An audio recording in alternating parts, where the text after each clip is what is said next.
tal estáis? ¿Móvil en silencio? ¿Todos? Está bien esto de grabar porque así me acuerdo de decirlo. Y vamos abriendo nuestras Biblias en el Evangelio de Mateo. Sé que estáis un poco cansados de Mateo, así que estoy preparando para dentro de algunos domingos.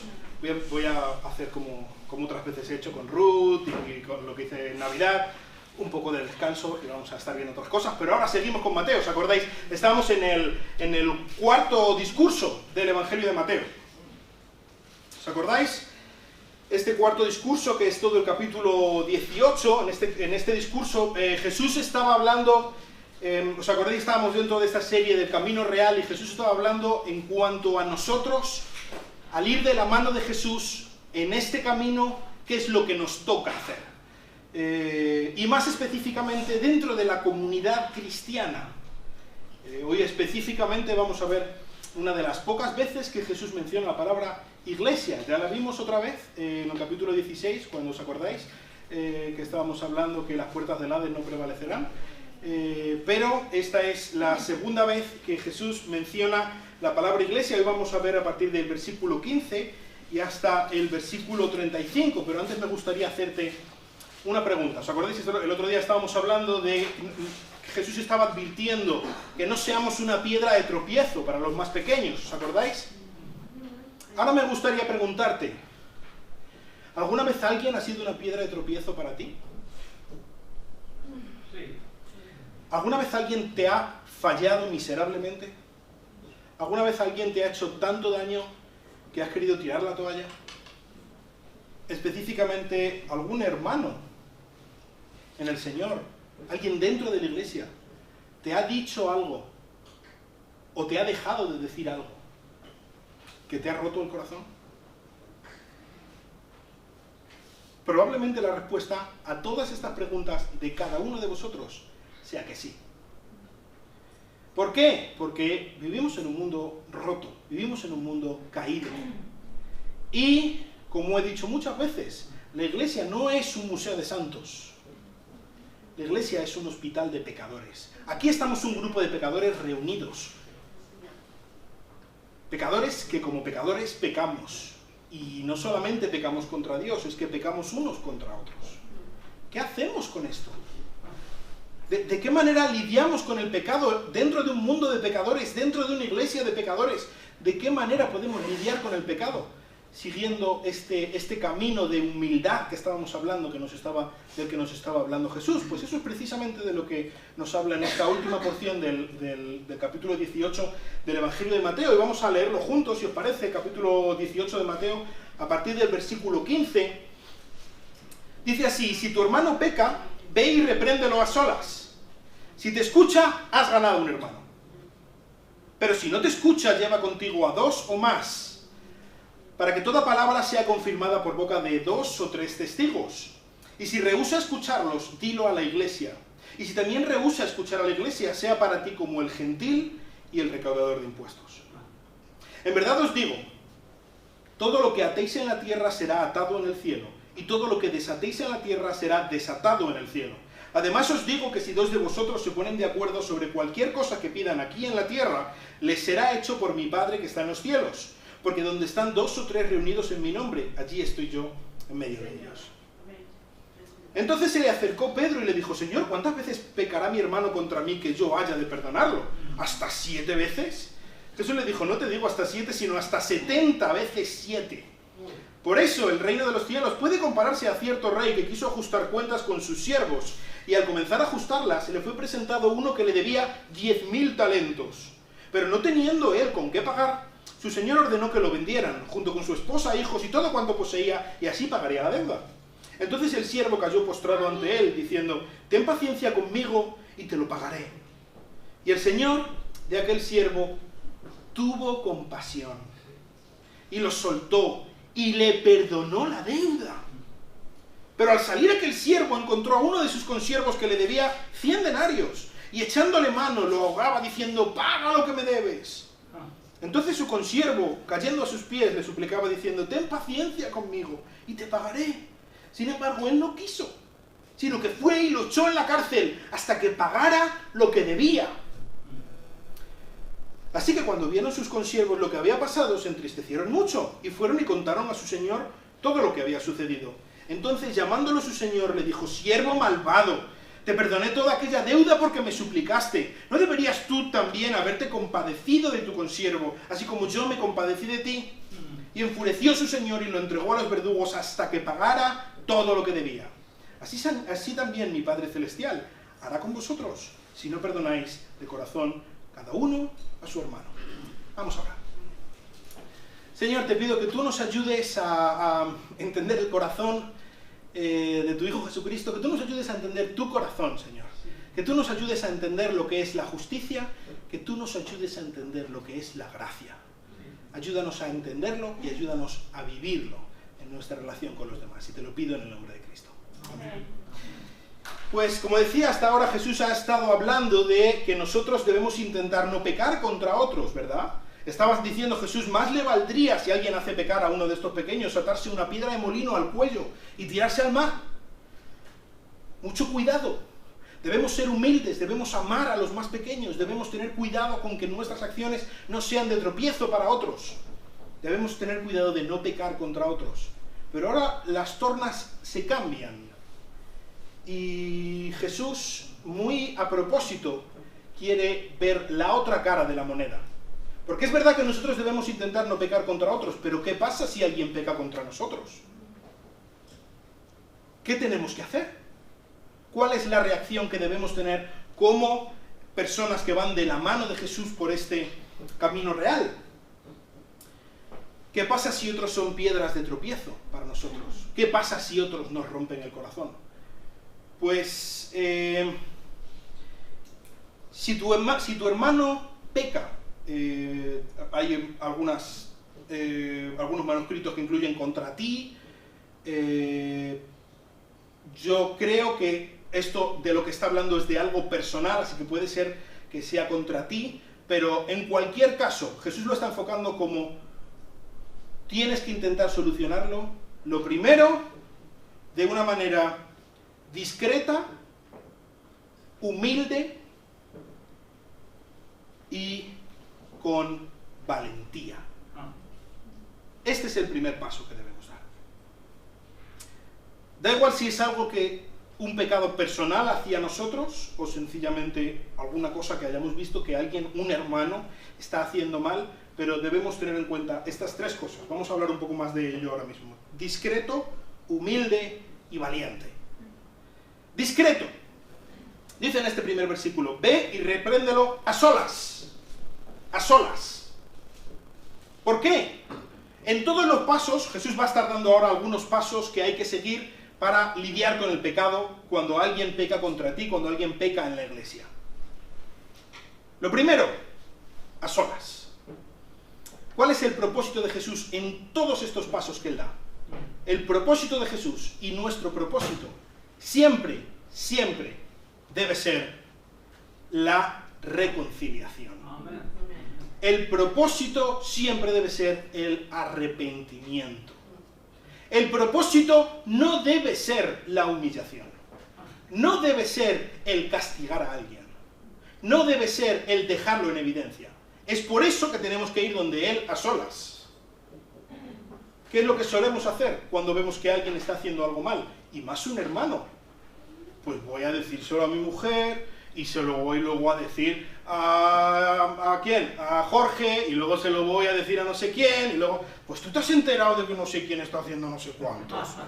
Te lo digo para que ores por esta persona, ¿eh? Te lo digo para que ores. Ve donde él, a solas. ¿Os acordáis cuando estábamos viendo en el Sermón del Monte de los dedos olvidados? ¿Cuál es la manera que debemos ir donde esta persona? Lo primero, discreta. Lo segundo, humilde. ¿Por qué? Porque donde hay un dedo apuntando a la otra persona, hay cuatro apuntándonos a nosotros. ¿Os acordáis?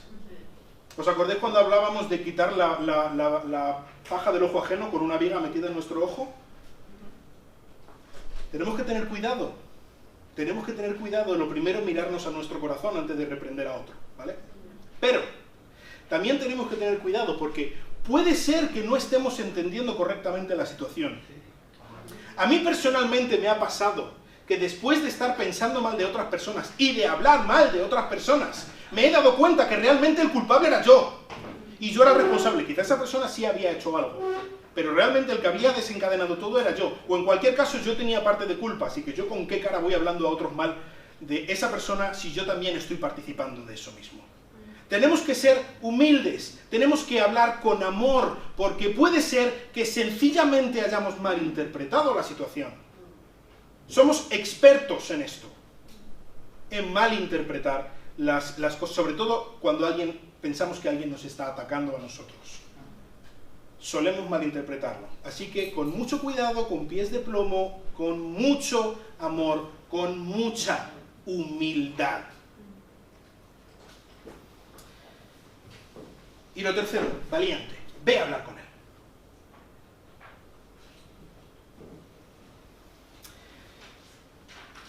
No te calles. Es verdad que, pues sí, que en esto que está aquí diciendo Jesús, y aunque Jesús no lo diga verbalmente, pero por su vida, una de las primeras cosas antes de hacer esto que debemos hacer es orar, para que Dios nos dé sabiduría, que Dios nos dé las palabras adecuadas. Pero si después de esto debemos ir y hablar con esa persona, debemos hacerlo. Pensamos que no tenemos que meternos en la vida de nuestros hermanos. Pues sabes, si un hermano está pecando, por favor, métete en la vida de ese hermano. Háblale, sí, con discreción, con amor, con humildad. Si yo estoy haciendo algo mal, si veis que yo estoy pecando, puede ser que no me esté dando cuenta, o puede ser que esté en rebeldía, y que por vuestra palabra el Señor cambie mi corazón. Por favor, métete en mi vida. Sí, con amor, por favor, con amor. No vengas a tirar piedras. Pero, por favor, sé valiente. Debemos ser valientes. Así que en este primer paso que Jesús da, debemos tratarlo a solas, debemos ser discretos. Y Jesús dice, al final de este versículo, el versículo 15, si te escucha, has ganado un hermano. Puede ser que te escuche. Puede ser que sin que haya salido, sin que nadie más se haya enterado, sin que haya sido esto un motivo de circo para toda la iglesia, sencillamente tú solo has dicho, él te ha escuchado, ha recapacitado, da un paso atrás, se ha arrepentido, perfecto, ya está, ya está, no hay que hacer nada más, ya está hecho. Pero hay otra opción también, ¿verdad? También existe la opción de que no te escuche, que se niegue a hacerte caso. Puede ser que se niegue a hacerte caso incluso porque él tiene razón y tú no. Cuidado. Es por esto, yo creo, que Jesús dice en el versículo 16, pero si no te escucha, lleva contigo a 2 o más. Tráete a unos testigos. ¿Quiénes son estas personas? ¿Quiénes son estos testigos? Pues deben ser personas creyentes, por supuesto,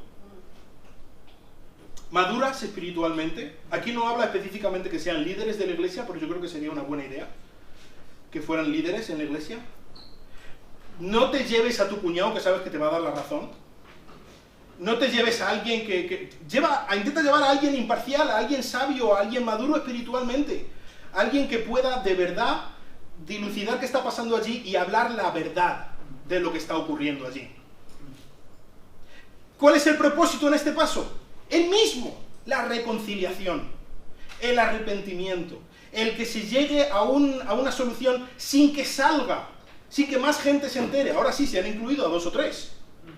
Y si estos 2 o 3, alguno de ellos o todos son líderes en la iglesia, pues líderes en la iglesia que ya saben de la situación, que no lo habrían sabido si no hubiera sido porque no se ha negado a escucharte esta persona.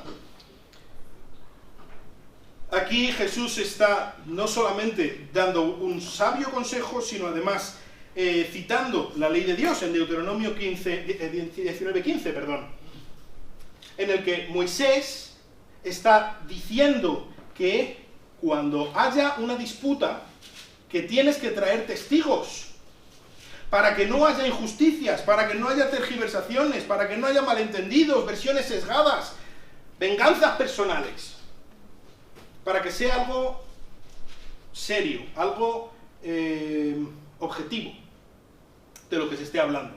Entonces, pues estas personas, también con oración, también con humildad, intentar ver qué es lo que está pasando. Y puede ser que al hacer esto se solucione, ¿verdad? Puede ser que al hacer esto esta persona se arrepienta, haya una reconciliación y no tiene que salir de ahí.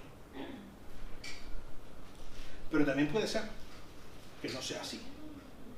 También puede ser que no quiera escuchar ni siquiera a estos testigos. Y entonces el siguiente paso, versículo 17, dilo a la iglesia. En este momento se acabó el anonimato. Se acabó, ya esta persona ya no tiene dónde esconderse. A partir de ahora toda la iglesia lo sabe. Para decirlo a la iglesia, pues hay que decirlo hay que dar los suficientes datos para que la iglesia sepa lo que está pasando, pero quizá no meterse en datos muy escabrosos si los hay. Pero que no se diga que se ha intentado ocultar algo, que hay aquí alguna manipulación y nada por el estilo. No, no, no. Se abre la puerta. Todo el mundo se entera. El escaparate queda abierto. Y esto es algo que debe ser muy vergonzoso para la persona de la que se está exponiendo todo esto. Pero de nuevo, esto no es algo que se debe hacer con el propósito de avergonzar a nadie, sencillamente, con el propósito de castigar, con el propósito de humillar, sino de restaurar.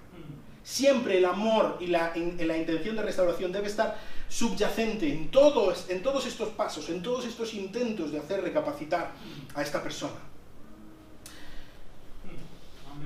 Entonces, la iglesia lo sabe. Y si esta persona sigue sin escuchar, aun cuando toda la iglesia, no solamente una persona, cuidado, no cualquier persona, no solamente una persona, un hermano que le ama, que es el que se lo ha dicho, el que ha tenido la valentía de decírselo, que no es fácil. No solamente no ha escuchado a los líderes de la iglesia, sino que ahora que lo sabe toda la iglesia, sigue sin querer. Ahora queda de manifiesto que esto no es sencillamente un problema de que alguien ha pecado. Esto es un problema del corazón. Esto es un problema de alguien que es obstinado, que es rebelde, que no le da la gana seguir la voluntad de Dios, que no quiere obedecer la palabra de Dios. Y por lo tanto, ¿cuál es el paso que como iglesia se debe dar? Aquí dice tenerle como gentil y recaudador de impuestos, publicano. Es decir, expulsado de la iglesia. Excomunión. Estar fuera de la comunión de la iglesia. Ahora, sé que esta palabra suena muy fuerte, excomunión. ¿Cómo se debe tratar a alguien que no es parte de la iglesia? ¿Se le deben tirar piedras? ¿Se le deben odiar? ¿Le quemamos en la hoguera? ¿Cómo se debe tratar a una persona que no es parte de la iglesia? Con amor, con misericordia, intentando hacerle recapacitar por todos los medios posibles. La intención no es sencillamente apartarnos todos de este hombre y ya le sentenciamos al infierno y vamos a insultarle cuando le veamos por la calle. No. ¿Cuál es la intención? La intención, como en todos los pasos, es la restauración, es la reconciliación. Esta es la intención en todos los pasos. Así que, sí, lo primero que estamos hablando hoy, castigo. Dios es un Dios de justicia. El pecado no es una broma.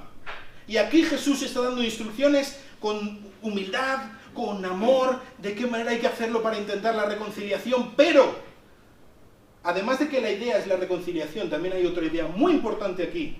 Y es que no debemos tolerar el pecado en la iglesia. No se debe tolerar. Con esto no hay que ser tolerantes. Debemos ser tolerantes con las personas, debemos amar a todo el mundo, predicar a todo el mundo el Evangelio, con todo nuestro corazón, darles todo lo que tenemos para que puedan llegar a conocer a Cristo. Pero el pecado en la iglesia no debemos tolerarlo. Y cuidado, estoy hablando del pecado en la iglesia. No estoy hablando de que vayamos a todo el mundo diciéndole todas las cosas que están haciendo mal. Porque no debe ser nuestra actitud igual para las personas que no conocen a Cristo, a las personas que se dicen hermanos y aún así siguen viviendo como les da la gana. Y con esto sí debemos ser amorosos, debemos ser compasivos, debemos ser humildes, pero debemos ser valientes y decir la verdad y actuar contra el pecado. Y en esta iglesia, el pecado, la rebeldía, no tiene cabida. Todos luchamos contra él, todos somos pecadores, pero la rebeldía abierta, el no estar luchando contra nuestro pecado, el estar pasando de... no tiene cabida en esta iglesia. Y así es como debería ser en cada una de nuestras vidas. Estar luchando contra el pecado. Así que, esta debe ser una decisión muy, muy difícil para una iglesia. Sobre todo para los líderes de una iglesia. No me gustaría nunca, jamás en mi vida, tener que llegar a tomar esta decisión, nunca. Y yo creo que por esto Jesús dice todo lo que viene a continuación. Y me gustaría que prestarais atención, porque pienso que si estos versículos que vienen a continuación, del 18 al 20, no son de los más malinterpretados de la Biblia, sí que desde luego son los que más veces se han malinterpretado, de toda la Biblia. ¿Por qué? ¿Os acordáis del contexto del que estamos hablando, verdad? Estamos hablando de tratar con el pecado, de la disciplina, de cómo lidiar con el pecado dentro de la iglesia, ¿verdad? ¿No estamos hablando de la oración? ¿Aquí? ¿No se está hablando de la lucha espiritual? ¿No se está hablando de expulsar demonios? ¿No se está hablando de sanidades milagrosas? ¿No se está hablando de decretar prosperidad sobre alguien, qué sé yo? No. Se está hablando de la disciplina en la iglesia. Y lo que yo creo que está diciendo aquí, versículo 18, en verdad os digo que todo lo que atéis en la tierra será atado en el cielo, todo lo que desatéis en la tierra será desatado en el cielo. Aquí no está hablando de expulsar demonios, aquí está hablando de que si se sigue este patrón que Jesús está dando, si tanto los miembros como los líderes de la iglesia están humildemente intentando obedecer a Dios en esto, entonces el sello de aprobación del Padre está garantizado. En medio de esta decisión tan difícil que se presenta, tan dolorosa de tener que expulsar de la iglesia a un hermano querido, alguien con el que quizá tantas cosas hemos compartido, esto es tan complicado, es tan difícil, pero aquí el Padre está diciendo, sí, es difícil, es complicado, pero estoy contigo.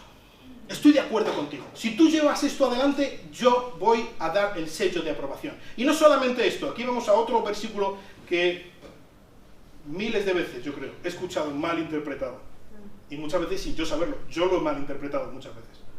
Versículo 20. Porque donde están dos o tres reunidos en mi nombre, allí estoy yo en medio de ellos.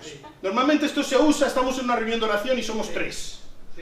Y es un poco, oh, solo somos tres. Pero no pasa nada, porque donde están dos o tres, ahí está el Señor en medio, ¿verdad? No está diciendo eso. Porque ¿sabes qué? Aunque sea uno, ya está el Señor ahí. No necesitamos dos o tres para que esté Cristo ahí. ¿Qué es lo que está aquí diciendo Cristo? No solamente el Padre está en medio de este proceso dando el sello de aprobación. Si la iglesia está siguiendo este patrón, yo estoy ahí en medio de esa iglesia. Yo soy el que está llevando adelante esa disciplina. No tengáis miedo a hacerlo. No tengáis miedo, es doloroso, es difícil, quizá incluso os van a criticar un montón la gente de ahí fuera, o otras iglesias, o otros hermanos. Pero si vosotros estáis haciendo esto, seguid adelante, con valentía, con amor, porque yo estoy dando el sello de aprobación. El Padre y el Hijo están dando el sello de aprobación. Eso es lo que está diciendo. Que si somos tres en una reunión de oración, también está Cristo.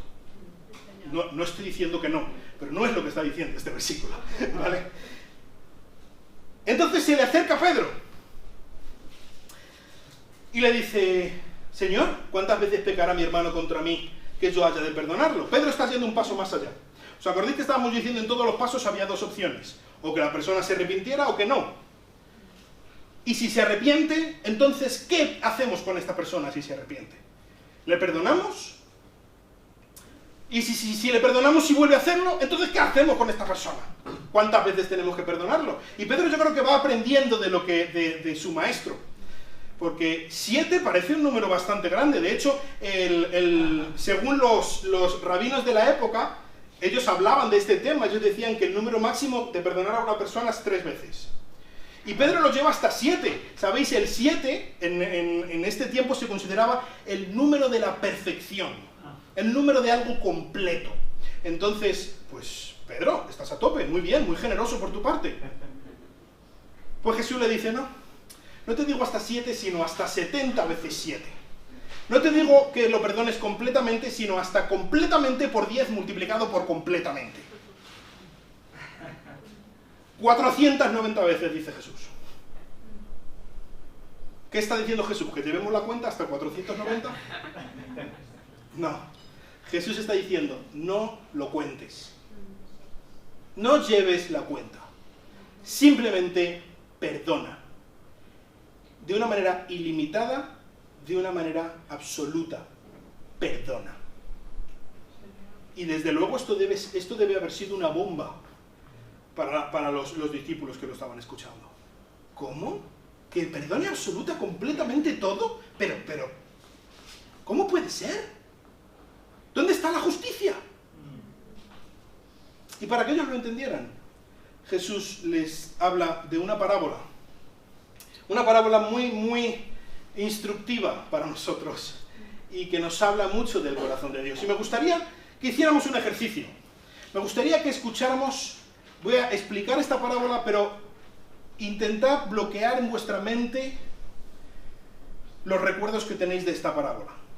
De tantas veces que la hemos escuchado, para nosotros ha perdido completamente su fuerza. Porque ya sabemos lo que viene y lo que va a pasar. Pero esta parábola es muy impresionante si la escuchas por primera vez y no tienes ni idea de ella. Así que el reino de los cielos es como un rey que quería hacer cuentas con sus siervos. Y uno de estos siervos le debía 10.000 denarios. Esta cifra, pues no tenemos mucha idea de cuánto es. Me gustaría ilustraros un poco. El dinero que usaba Herodes el Grande para todo su reino era de 900 denarios al año. Estamos aquí hablando de más de 10 veces lo que usaba Herodes en todo su reino. Un talento, he dicho denarios, son talentos. Un talento es la moneda mayor que existía en el Imperio Romano. Y también el número 10.000 es el mayor número que se puede escribir en griego. Entonces, ¿qué es lo que está aquí diciendo Jesús? Lo máximo de lo máximo. Es una deuda absoluta. ¿Cuánto es un talento? Pues, haciendo cuentas, estos 10.000 talentos, estuve mirando a ver cuánto es el precio del oro hoy en día y tal, y según mis cuentas, serían aproximadamente, estos 10.000 talentos de oro, serían 15.000 millones de euros. Ahora mismo. 15.000 millones de euros. Estamos hablando de 9 ceros. No está mal, ¿no? Para ir empezando. Esta deuda, ¿cómo se paga? No se puede pagar. ¿Cómo puede alguien, lo primero, haber generado tantísima deuda? Pero lo siguiente, ¿cómo se puede pagar? Entonces viene el rey y le dice, venga, págame. Y él dice, pero si es que no tengo, no puedo pagarlo. Entonces el rey le dice, vale, muy bien, entonces tú, tu mujer, tu familia, vendidos como esclavos, todas tus posesiones se venden, no voy a tener ni papipas. No voy a tener para pagar ni una décima parte, ni una centésima parte de lo que me debes, pero al menos recupero algo. De tanto que voy a perder contigo. Y entonces el hombre le suplica y le dice, ten paciencia conmigo y te lo pagaré. Parece un poco tonto, ¿no? ¿Cómo que tenga paciencia que te lo pagará? No lo vas a pagar. Tú lo sabes, el rey lo sabe, todo el mundo que estaba allí escuchando lo sabía. No lo vas a poder pagar, es imposible, no puedes pagarlo. Y entonces cuando llega la respuesta del rey, que desde luego a todo el mundo le pilló con el pie cambiado, es algo impresionante. El señor de aquel siervo tuvo compasión. podría haber tenido mucha compasión al decir, venga, tengo paciencia contigo, te doy 10 años para pagármelo. ¿No? Habría sido un buen tío. Lo soltó y le perdonó la deuda. Y me gustaría que pensáramos un poco en lo que significa que le perdonó la deuda. ¿Qué está queriendo decir? ¿Que la deuda sencillamente se esfumó? No. No. Si tú le debes 50.000 euros al banco de tu hipoteca, si el banco te cancela la deuda, no es que se esfume la deuda, es que la paga el banco. ¿Verdad? Este rey no sencillamente dijo, venga, te dejo ir, ya está. Ya está, no ha pasado nada. No, no. Él pagó los 15.000 millones de euros. Los pagó el rey. Porque era su dinero. ¿Os dais cuenta? Así que este siervo, desde luego no se lo podía creer. Le había tocado la lotería de su vida. Según sale, allí en la misma escalera del palacio del rey se encuentra con un consiervo suyo, otro siervo del rey. Pero se da la circunstancia de que este consiervo le debía 100 denarios. 100 denarios. 100 denarios es un dinero. ¿Cuántos son 100 denarios? Pues un denario era la paga de un trabajador de un día, más o menos. Lo que hoy son 50 euros, por decir. 100 denarios, ¿cuántos son? 5.000 euros. Hombre, 5.000 euros es dinero, ¿verdad? Si te deben 5.000 euros, pues te deben un dinero. Así que le dice, paga lo que me debes. Además le cogió de la pechera y le ahogaba y le decía, págame lo que me debes. Según salía en la misma escalera, en la escalera del que le acaban de perdonar 15.000 millones de euros, Págame lo que me debes. Y entonces es curioso porque este consiervo le dijo exactamente lo mismo que él le había dicho al rey. Ten paciencia conmigo y te pagaré. Pero las palabras significaban algo completamente diferente. ¿Por qué? Porque cuando él le había dicho al rey, ten paciencia conmigo y te lo pagaré, tanto él como el rey sabían que no era posible. Pero esto sí era posible. Una deuda de 5.000 euros, pues sí, es una deuda grande, pero es pagable. Se puede pagar. Él sí podía haberlo pagado. Pero, ¿qué hizo este hombre? Dice, él no quiso, sino que fue y lo echó a la cárcel hasta que pagara lo que debía. Este hombre se le acababan de perdonar 15.000 millones de euros. Y se encontró a uno que le debía 5.000 euros, una cifra que son como unas 3 millones de veces menor de lo que se le acababa de perdonar.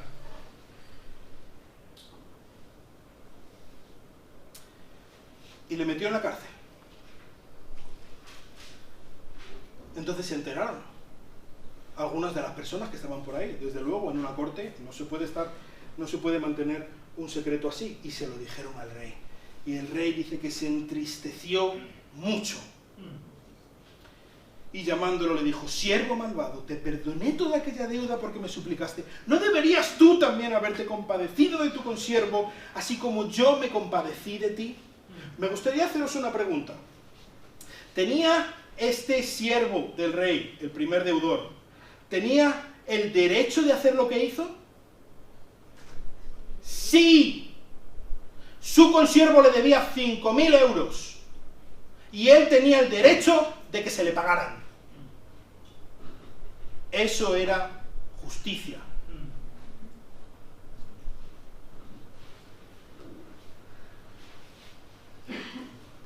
Pero un instante antes, se suponía que este hombre había recibido una lección de lo que significa la gracia, la misericordia absoluta de este rey, que le había pagado una deuda tan grande.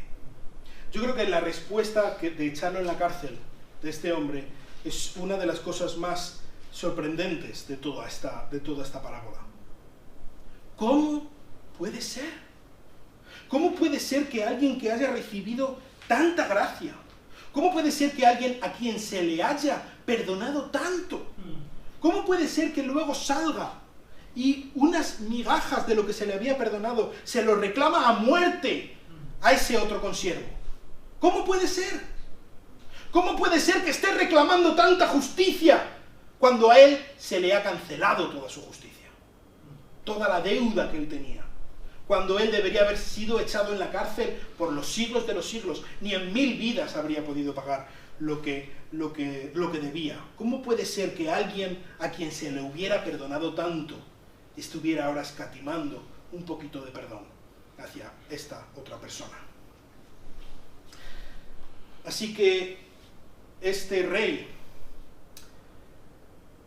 se enfureció, versículo 34, lo entregó a los verdugos hasta que pagara todo lo que debía.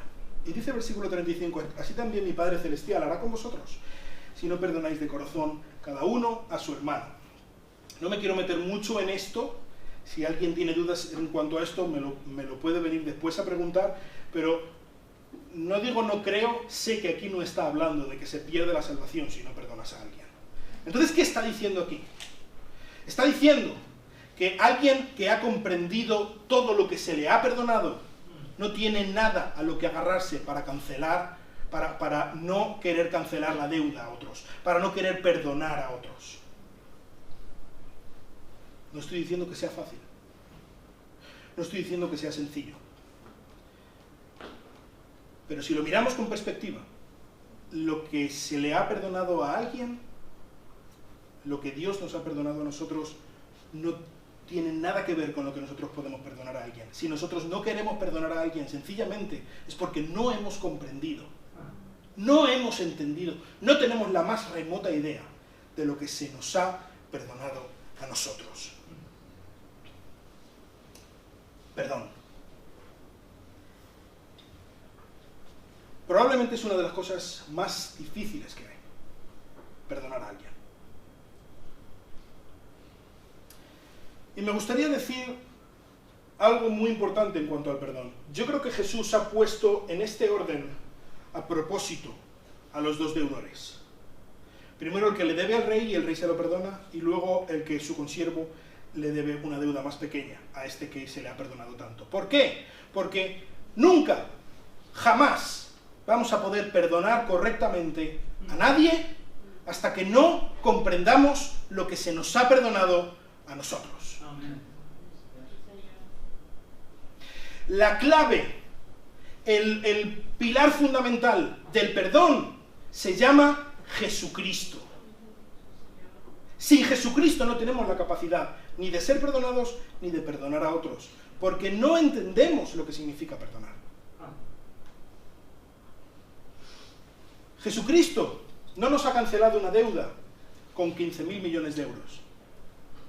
Jesucristo nos ha cancelado una deuda con un precio eterno, con su sangre preciosa, con su vida perfecta. El Dios de dioses, hecho pecado, muerto en la cruz, sufriendo la ira de Dios por lo que tú merecías.